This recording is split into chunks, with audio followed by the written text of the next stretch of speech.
Good morning mga kuis.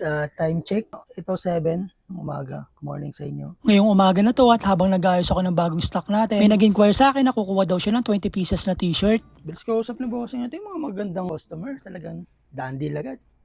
Ito yung magandang kausap mga kuis. Konting tanong lang at dandil agad. Brimo, wala man lang yata 20 minutes na kausap ko siya. Agad niya nang binayaran. Si bossing pala ay taga Concepcion Tarlac pa. Kaya inayos na natin agad para ma-deliver na agad. Yes mga kuis, tama kayo ng dilig. Nagdi-deliver pala tayo nationwide via Shopee checkout. Kaya pala umorder sa atin ng marami si bossing. Meron palang gaganapin na basar sa kanilang lugar. At dun pala yan sa Concepcion Tarlac. Kaya big shoutout dyan sa mga taga Tarlac. Kaya sa mga taga doon, pasyalan nyo na yung stall ni bossing na Martina and Steel. Para makita nyo kung gaano kaganda yung mga in-order sa atin ni bossing.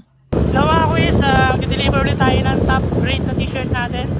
Ngayong oras na to, magdi-deliver naman tayo. At nandito naman tayo sa Coffee Talk. Habang iniintay ko yung unang dideliveran ko, ay dumaan muna ako dito kala bossing. Yung may-ari pala nito, si Sir DJ at si Ma'am Abigail. Ang bala ko lang sana dito ay kamustahin ko lang yung business nila dahil minsan ko na silang na-content mga kuis. Isa pala ang Coffee Talk sa masarap na nagsiserve ng kape dito na na-content na namin. Siyempre, nandito na rin naman tayo kasi sinubukan ko ng alokan si bossing. Yung kumuha si bossing ng isang CH.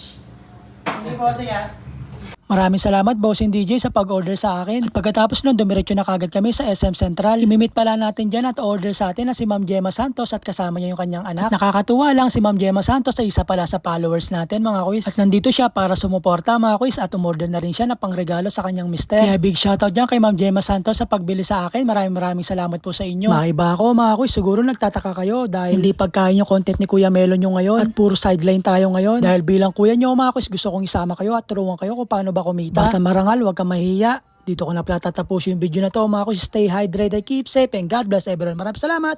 Bye!